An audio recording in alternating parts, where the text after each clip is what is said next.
वर्धा नदीला आलेल्या पुराने बळीराजा पुरता खचलाय। पहिल्यांदा पेरणी केली ती बिनकामाची ठरली।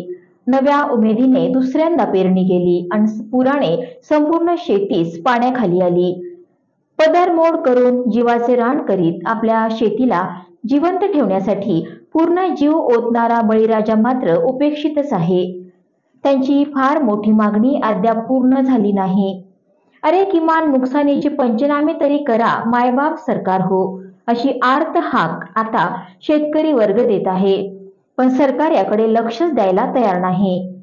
आडेगाव येथील एक शेतकरी बहिणीने आपली व्यथा जाहीर करत या सरकारचा, भागातील लोकप्रतिनिधींचा आणि प्रशासनाचा बुरखाच फाडला आहे।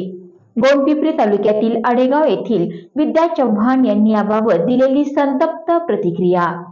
विद्या चौधरी, राहणार आडेगाव, तहसील गोंडपिंपरी, जिल्हा चंद्रपूर। वर्धा नदीला पूर आल्यामुळे पहिली पेरणी कापसाची पाण्याखाली गेली। पुन्हा आम्ही मिरचीची लागवड केलो, ते सुद्धा पाण्याखाली गेली।